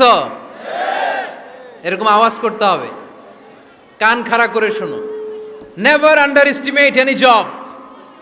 কোনো চাকরিকে ছোট করে দেখা যাবে, whether it's small or big, you don't care. এটার কেয়ার করা যাবে না। ছোট্ট চাকরি পাইলেই ঢুকে যাবা, বড় অফার আসলে পরে ঢুকবা। এটা ছোট কাজ, এটা হোটেলের ওয়েটার, এটা ছোট্ট স্টাফ, এটা কেরানি না, কাজ কাজই। কাজের মধ্যে কোনো ছোট বড় নাই। খেটে খাওয়া মানুষকে বিশ্বনবী অনেক সম্মান করতেন। বিশ্বনবী সাল্লাল্লাহু আলাইহি ওয়াসাল্লাম খেটে খাওয়া মানুষদেরকে এত ভালোবাসতেন, বিদায় হজের মতো এত গুরুত্বপূর্ণ ভাষণও এই মেহনতি মানুষদের কথা বাদ যায়নি। সুবহানাল্লাহ পড়বেন না? দিনটা ছিল জুমাবার। বিশ্বনবী সাল্লাল্লাহু আলাইহি ওয়াসাল্লাম আরাফাতের ময়দানে দাঁড়িয়ে ঐতিহাসিক একটা ভাষণ দিলেন। এই ভাষণের নাম হলো বিদায় হজের ভাষণ। এই বিদায় হজের ভাষণেও খেটে খাওয়া মানুষের কথা বিশ্বনবী বাদ দেয় নাই। বিশ্বনবী বলেছেন, আরিক্কাকুম, খবরদার, অধীনস্থ কর্মচারীদের সাথে খারাপ আচরণ করো না। আতঈমুহুম মিম্মা তাকুলুন ওয়াকসুহুম মিম্মা তালবিসুন। খবরদার, মনে রেখো, তোমরা যা খাবে তোমাদের অধীনস্থ কর্মচারীদেরও তা খাওয়াবে, তোমরা যা পড়বে তাদেরও তা পড়াবে। বিশ্বনবী শেষ নিঃশ্বাস ত্যাগ করে যাওয়ার আগে যেই কয়েকটা কথা বলেছিলেন, তার মধ্যে মেহনতি মানুষদের জন্য কথা আছে নাড়াই। বিষ্ণু ইসা ইসলাম যখন শেষ নিঃশ্বাস ত্যাগ করবেন, তিনি বলেছিলেন, আসসালাত আসসালাত, উম্মতেরা, নামাজ নামাজ, নামাজ ছেড়ে দিও না, নামাজ তরক করো না, নামাজ কাজা করো না। আর বলেছিলেন, অমা মালাকাত আইমানুকুম, অধীনস্থ কর্মচারীদের সাথে খবরদার খারাপ আচরণ করো না। যারা কর্মচারীদের সাথে খারাপ আচরণ করে, যারা মানুষের কাছ থেকে শ্রম নিয়ে কাজ করিয়ে টাকা দেয় না, কিয়ামতের দিন তাদের বিরুদ্ধে মামলা দায়ের করবে কে? কে করবে? হাদিসে কুদসি সাক্ষী বিষ্ণু ইসা ইসলাম বলেন, আল্লাহ তাআলা ফরমান, আনা খাসমুহুম সালাসাতুন আনা খাসমুহুম ইয়াউমাল কিয়ামা। তিন শ্রেণীর ব্যক্তির বিরুদ্ধে আল্লাহ বলেন, আমি নিজেই কিয়ামতের দিন মামলা দায়ের করব। I will be against them in the day of judgment. Three categories of people, I will be against them in the day of judgment. তিন শ্রেণীর লোক কিয়ামতের দিন তারা ছাড় পাবে না। আল্লাহ বলেন, আমি নিজেই তাদের বিরুদ্ধে মামলা দায়ের করব। এর মধ্যে এক শ্রেণীর লোক হচ্ছে রাজুলুন ইস্তাআজারা জিরান ফাস্তাউফা মিনহু ওয়ালাম ইয়াতি আজরা। একজন শ্রমিক ভাড়া করে তার কাছ থেকে কাজ নিয়েছে, কিন্তু তার পারিশ্রমিক আদায় করে নাই। এরকম আছে না নাই? দাপট দেখায়, দাপট দেখায় ইউনিভার্সিটির ক্যান্টিনগুলোতে। ইউনিভার্সিটির ক্যান্টিনে যে খায় মাগার বিল দেয় না, এরকম ডাকাইত আছে না নাই? চায়ের দোকানে চা খায় পরে দিমু, বিল দেয় না, আছে না নাই? দোকানে যে পণ্য কিনে বিল দেয় না, পরে দিমু, আছে না নাই? কিয়ামতের দিন আল্লাহ তোর এই মাস্তানি ছুটাবে, চিল্লা এখন ঠিক কিনা? আনা খাসমুহুম, আমি নিজেই তাদের বিরুদ্ধে মামলা দায়ের করব। কথাটা কার? এজন্য বিশ্বনবী বললেন, খবরদার, মেহনতি মানুষ, খেটে খাওয়া মানুষ, এদের দোয়া কবুল হয়ে যায়। আতুল আজিরা আজরাহু ক্বাবলা আন ইয়াজিফা আরাকুহু। খবরদার, বিশ্বনবী বললেন, শ্রমিকের ঘাম শুকিয়ে যাওয়ার আগে তাদের পারিশ্রমিক মিটিয়ে দাও। বিশ্বনবীর বিখ্যাত হাদিস, আতুল আজিরা আজরাহু ক্বাবলা আন ইয়াজিফা আরাকুহু। শ্রমিকের ঘাম মাটিতে লাগার আগে, শুকিয়ে যাওয়ার আগে তাদের পারিশ্রমিক মিটিয়ে দাও। কেননা তারা যদি বদদোয়া করে তোমার জীবনকে জাহান্নাম বানিয়ে দিবে কে? বিষ্ণু ইসা ইসলাম সব সময় খেটে খাওয়া মানুষদেরকে আগলে রাখতেন। সব সময় শুধু যে ভাষণে মেহনতি মানুষদের সাথে ভালো আচরণ করতে বলতেন, শ্রমিকদের সাথে ভালো আচরণ করতে বলতেন, এমনটা নয়। ওনার ব্যক্তিগত জীবন ঘাটলেও দেখা যায় উনি শ্রমিকদের সাথে কেমন আচরণ করেছেন। বিষ্ণু ইসা ইসলামের একজন খাদেম ছিল, আপনারা তার নাম জানেন? কি নাম? সবাই বলেন আনাস। আওয়াজ করে বলেন, বিশ্বনবীর খাদেমের নাম? নামটা কেমন লাগে? ভালো লাগে? ছেলে হইলে রাখবেন তো? রাখবেন? অনেকে আমার জিজ্ঞেস করে যে আমার একটা ছেলের নাম বলে দেন। এই এলাকার যদি কারো সম্ভাব্য আগন্তুক 2-1 মাস পরেই ছেলে পৃথিবীতে আসবে, এর নাম রাখবেন আনাস। নাম কি রাখবেন? খাদিমু রাসূলিল্লাহ, আল্লাহ রাসূল সাল্লাল্লাহু আলাইহি ওয়াসাল্লামের খাদেম। এই খাদেমের কাছ থেকে একটু শোনেন ওনার মালিক কেমন ছিল। শুনবেন নাকি কষ্ট হচ্ছে? সম্মানিত ভাইয়েরা, খেয়াল রাখবেন, কোন পীর সাহেবের ব্যাপারে যদি আপনি রিপোর্ট চান, পীর সাহেবের বউয়ের কাছ থেকে শুনবেন। কথা কয় না, বোঝে নাই বোধ হয়। একজন পীর সাহেব হুজুর উনি কেমন, রিপোর্ট নেবেন কার কাছ থেকে? কার কাছ থেকে? বউয়ের কাছ থেকে। একজন বড় সাহেব, বড় নেতা, তার ব্যাপারে যদি রিপোর্ট পেতে চান, আমি কয়েকটা জায়গা বলে দিই, এই জায়গাগুলো থেকে রিপোর্ট নেবেন। 1 নাম্বার তার ড্রাইভার, 1 নাম্বার। 2 নাম্বার তার বাড়ির দারোয়ান, 2 নাম্বার। 3 নাম্বার তার খাদেম, 3 নাম্বার। 4 নাম্বার তার ঘরের কাজের মেয়ে, 4 নাম্বার। এদের কাছ থেকে আসল রিপোর্ট পাওয়া যায়, ঠিক কিনা? এবার বিশ্বনবীর ব্যাপারে বিশ্বনবীর খাদেম কি বলে শুনবেন? বুঝে নাই বোধ হয়। বিশ্বনবীর ব্যাপারে বিশ্বনবীর খাদেম কি কমেন্টস করছে শুনতে চান? খাদেমের নাম আরো জোরে বলতে হবে। আনাস রাদিয়াল্লাহু তাআলা, আনাস রাদিয়াল্লাহু তাআলা আনহু বলেন, বিশ্বনবী যখন মক্কা থেকে মদিনায় হিজরত করে আসলেন, মদিনার অলিতে গলিতে আনন্দের বন্যা বয়ে গেল। তলা আল বাদরু আলাইনা বলে সবাই বিশ্বনবীকে বরণ করে নিল, সবাই বিশ্বনবীর সাথে দেখা করতে আসলো। সবাই যখন আনসারী নারী পুরুষরা দেখা করতে যায়, আমার আম্মাও বলল, আনাস, মক্কা থেকে বিশ্বনবী এসেছে, চলো তোমারে নিয়ে দেখা করতে যাই। আনাসের মা আনাস রাদিয়াল্লাহু তাআলা আনহু তখন খুব ছোট্ট, তিনি যে দেখে মানুষের ভিড়ে আনাসকে নিয়ে সামনে যাওয়া যায় না। আর তিনি দেখলেন মদিনার অলিতে গলিতে মানুষের ভিড়, আনসারি, আবাল বৃদ্ধ বনিতা, নারী পুরুষ সবাই বিশ্বনবীর সাথে দেখা করছে। আর যারাই দেখা করছে হাতে কোনো না কোনো হাদিয়া নিয়ে বিশ্বনবীর সাথে দেখা করতেছে। সুবহানাল্লাহ কইবেন না? আনসারি যত সাহাবারা বিশ্বনবীর সাথে দেখা করতে এসেছে, কি নিয়ে আসছে? কথা কয় না। তাহা দাও তাহাব্বু, হাদিয়া দাও, একে অপরকে হাদিয়া দাও, তোমাদের মধ্যে ভালোবাসার বন্ধনকে বাড়িয়ে দিবে কে? আনাসের মা বললেন, আমি মানুষ ধাক্কাতে ধাক্কাতে বিশ্বনবীর সামনে পর্যন্ত গেলাম, যে দেখি সবাই বিশ্বনবীরে হাদিয়া দেয়।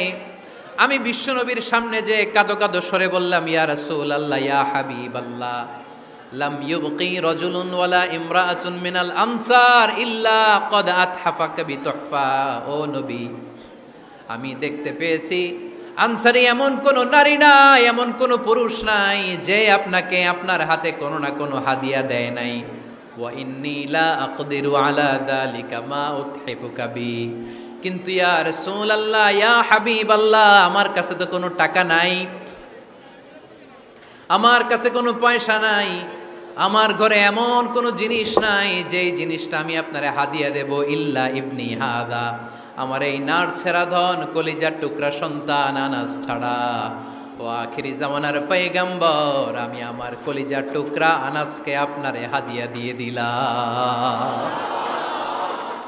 ইয়া রাসূলুল্লাহ, মদিনার আনসারী এমন কোনো নারী পুরুষ কেউ তো বাকি নাই যে আপনাকে হাদিয়া দেয় নাই, সবাই তো হাদিয়া দিল, কিন্তু আমি তো হাদিয়া দেওয়ার মতো আমার কাছে কিছু নাই। আপনারা কি হাদিস থেকে নেয়া এই গল্পটা বুঝতে পেরেছেন? কথাটা শুনতেছিলেন? আনাস রাদিয়াল্লাহু তাআলা আনহুর মা বললেন, ইয়া রাসূলুল্লাহ, আনসারী এমন কোনো নারী নাই, এমন কোনো পুরুষ নাই যে আপনারা হাদিয়া দেয় নাই, কিন্তু আমার তো হাদিয়া দেওয়ার মতো কিছু নাই আমার এই কলিজার টুকরা আনাস ছাড়া। কি আর আমি করব, আমার কলিজার টুকরা আনাসকে আমি আপনার দরবারে হাদিয়া দিয়ে দিলাম। ইয়া রাসূলুল্লাহ, আমার ছেলেটারই আপনারা হাদিয়া দিলাম। খুদ হাদা ইয়াখদুমু কামা বাদালাক, আপনার যেই কাজ লাগবে, যেই খেদমতের প্রয়োজন আপনার এই খেদমত করবে।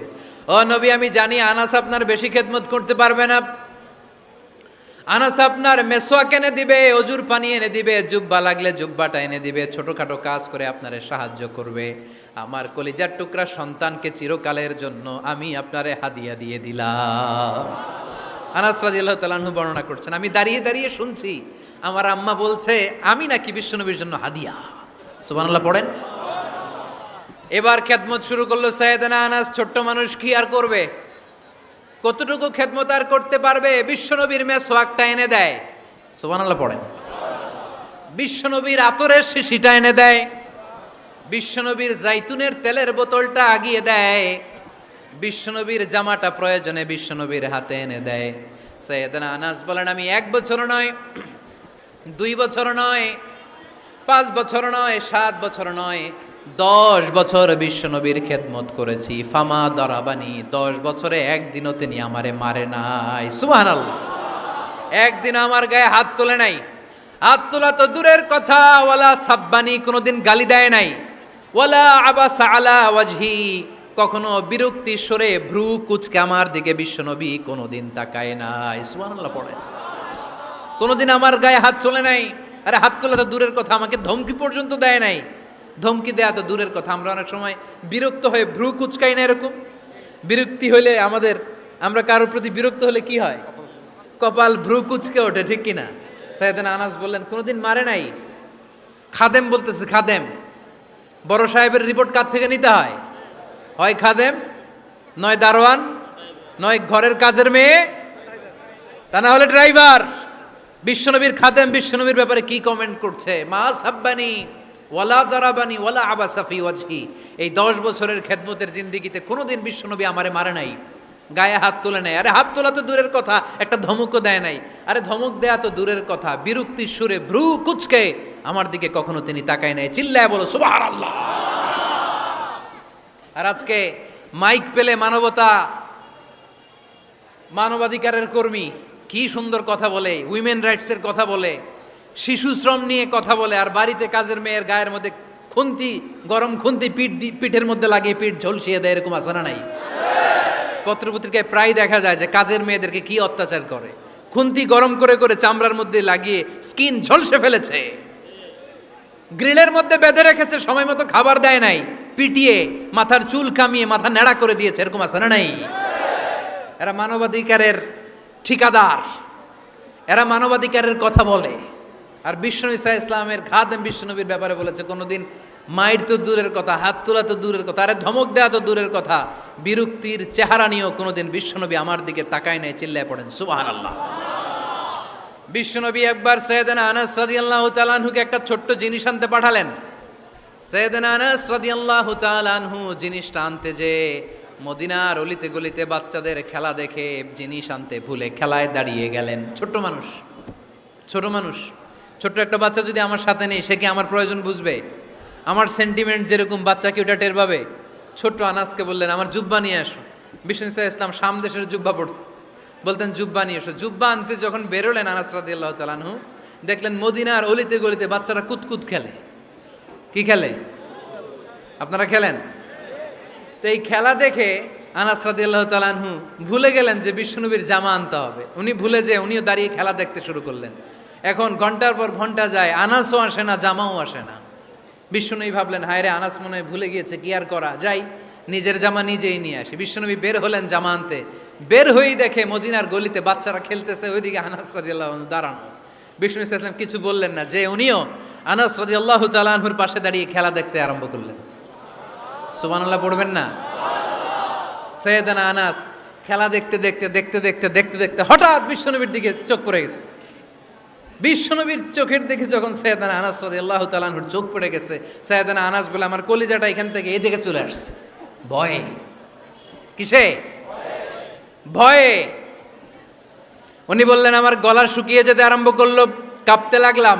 হায় হায়, এখন আমার মনে পড়ছে বিশ্বনবীর জামা আনতে পাঠাইছিল, ভুলে গেছে খেলার আবেশে পড়ে। উনি বললেন বিশ্বনবী আমারে ধমক দেন নাই, আমার গায়ে হাত তোলেন নাই, জামা আনতে পাঠাইছি, এখানে খেলা দেখতেছো এটাও বলেন নাই, বিরক্তিও প্রকাশ করেন নাই। বিশ্বনবী শুধু একটা হাসি দিয়েছেন, স্মাইল। কি দিয়েছেন? একটা মুচকি হাসি দিয়েছেন। কি হাসি? সাইয়েদনা আনাস বলে ওই যে ওই দিনের বিশ্বনবীর মুচকি হাসির শাসন মরার আগের দিন পর্যন্ত আমি আনাসকে সোজা রাস্তায় রেখেছি, আর ডানে বায়ে নেয় নাই। শাসন করতে জানলে লাঠি লাগে না, শাসন করতে জানলে ধমক লাগে না, শাসন করতে জানলে পিট্টি দেয়া লাগে না। মুচকি হাসি দিয়েও শাসন করা যায় কি যায় না? সাইয়েদনা আনাস বললেন কোনোদিন মারে নাই, কোনোদিন ধমক দেয় নাই, সব সময় আমাকে আদর করেছে। চিল্লায় পড়েন সুবহানাল্লাহ। এজন্য সব সময় বিষ্ণু ইসা ইসলাম শ্রমিকদেরকে ভালোবাসতেন। শ্রমে কোনো লজ্জা নাই, লজ্জা হচ্ছে অলসতায়। আজ থেকে এই মাহফিল, এই এত বড় আয়োজন, এত বড় গ্যাদারিং তখনই সার্থক হবে যখন আমরা এই সিদ্ধান্তে আসতে পারবো যে আমরা অলস সময় কাটাবো না, আমরা আমাদের এই সময়গুলোকে প্রোডাক্টিভ ওয়েতে কাজে লাগাবো, কোনো না কোনো কাজের সাথে জড়িত হব। Never underestimate any job, whether it's big or small, বড় হোক বা ছোট হোক, কোনো কাজকে আমরা ছোট করে দেখব না। যে কোনো কাজ করো না ভাই, যে কোনো কাজ করো তা যেন হয় সবার চেয়ে সবচেয়ে সুন্দর। আমাদের অবসর সময়গুলোকে কাজে লাগানোর দরকার আছে না নাই? আমরা নিজেদেরকে কর্মঠ করে, কর্মজীবী হিসেবে, শ্রমজীবী হিসেবে নিজেদেরকে প্রতিষ্ঠিত করতে চাই। রাজি আছো মুসলমান? লক্ষ্মীপুরের যুবক ছেলেরা আওয়াজ করে বলো, পারা যাবে? লজ্জা কিসে? লজ্জা কিসে? অনেকে টাঙ্কি মারে, এদিক সেদিক ঘুরে, আর বলে আমার আব্বা চেয়ারম্যান। আরে তোর আব্বা চেয়ারম্যান, তুই কি? কয় আমার আব্বা MP, member of the parliament. আরে তোর বাবা এমপি, এটা তো তার গৌরব, তোর কি আছে সেটা বল। এজন্য নিজের পায়ে দাঁড়াবো। অলসতার সাথে আমাদের কোনো সম্পর্ক। আজকের এই মাহফিল থেকে আমরা অলসতা, অকর্মণ্যতাকে নো বলে দিলাম। অলসতাকে আমরা কি বললাম? আরো জোরে বলতে হবে, অলসতাকে কি বলবো? আর সব সময় কর্মঠ থাকবো, এনার্জেটিক থাকবো, নিজের পায়ে দাঁড়াবো, আইডিয়া জেনারেট করব, এন্টারপ্রেনার হওয়ার চেষ্টা করব, নতুন নতুন উদ্যোক্তা হওয়ার মাধ্যমে আমরা আমাদের নিজেদের ভাগ্য পরিবর্তনের চেষ্টা করব। কারণ আল্লাহ বলেছেন, ইন্নাল্লাহা লা ইউগাইয়িরু মা বিকাউমিন হাত্তা ইউগাইয়িরু মা বিআনফুসিহিম। আল্লাহ তাআলা ততক্ষণ পর্যন্ত কোনো জাতির ভাগ্যের চাকার পরিবর্তন করে না যতক্ষণ পর্যন্ত ওই জাতি নিজে নিজের ভাগ্যের চাকার পরিবর্তন করতে না চায়। চিল্লা এখন ঠিক কিনা? লাকাদ খালাকনাল ইনসানা ফি কাবাদ। আমি মানব জাতিকে কষ্ট সহিষ্ণু আর কর্ম সহিষ্ণু করে তৈরি করেছি। স্রষ্টা আমাদেরকে সৃষ্টি করে এক সংগ্রামে ঠেলে দিয়েছে। এখানে সংগ্রাম না করলে বেঁচে থাকা যায়? আমাদের সংগ্রামটা শুরু হয়েছে যখন আমরা মায়ের পেট থেকে বেরিয়েছি, ঠিক কিনা? একটা বাবার স্পার্মের মধ্যে 2 কোটি যদি শুক্রাণু না থেকে সেখান থেকে সন্তান হয় না। তার মানে এই 2 কোটি শুক্রাণুর মধ্য থেকে আপনি একজন সফল মানুষ, যিনি বাকি 2 কোটির মধ্য থেকে সব শুক্রাণুগুলোকে হারিয়ে আপনি সফল হতে পেরেছেন। সেখান থেকে দুনিয়ার বুকে আপনি যখন এসেছেন, আপনাকে সংগ্রাম করে আসতে হয়েছে। যারা সিজারের মাধ্যমে পৃথিবীতে আসে তাদের এই সংগ্রামটা থাকে না, কিন্তু যারা নর্মাল প্রসেসে পৃথিবীতে আসে তাদের প্রচণ্ড সংগ্রাম করে, প্রচণ্ড চাপা খেয়ে পৃথিবীতে আসতে হয়, ঠিক কিনা? কারণ আমাদের সাইজ ছিল অনেক বড়। আমাদের মায়ের যে অঙ্গটা দিয়ে আমরা পৃথিবীতে আসব, ওই জায়গাটা ছিল খুবই সরু। আমাকে সংগ্রাম করে, আমাকে যুদ্ধ করে, আমার নিজের অস্তিত্বের প্রমাণ দিয়ে চিৎকার মেরে এই পৃথিবীতে আসতে হয়েছে। চিল্লায় বলো ঠিক কিনা? এজন্য এই পৃথিবীর বুকে আমরা যতদিন থাকবো সংগ্রাম করে বাঁচতে হবে, ঠিক কিনা? পরিশ্রমে লজ্জা আছে? লজ্জা কিসে? মনে থাকবে লক্ষ্মীপুরের ছেলেরা, যে আয়াত দিয়ে শুরু করেছি সে আয়াত দিয়ে শেষ করছি। যখন সালাতের সময় হয় মসজিদে যাব, আর সালাত যখন শেষ হয় তখন মসজিদের বাইরে আমরা কাজে নেমে পড়বো। রাজি আছি তো? ফাইদা কুদিয়াতিস সালাতু ফান্তাশিরু ফিল আরদি ওয়াবতাগু মিন ফাদলিল্লাহ ওয়া যিকুরুল্লাহা কাসীরান লাআল্লাকুম তুফলিহুন। যখন তোমাদের সালাত শেষ হয়ে যায় তখন তোমরা কর্মস্থলে ছড়িয়ে পড়ো, আল্লাহর রিজিক তালাশ করো, তাহলে তোমাদেরকে সফল বানাবে কে? আল্লাহ আমাদের সবাইকে কথাগুলো বুঝার ও আমল করার তৌফিক দান করুক। আমরা পড়ি আমিন। সুবহানাকাল্লাহুম্মা বিহামদিকা আশহাদু আল্লা ইলাহা ইল্লা আনতা আস্তাগফিরুকা ওয়া আতুবু ইলাইক।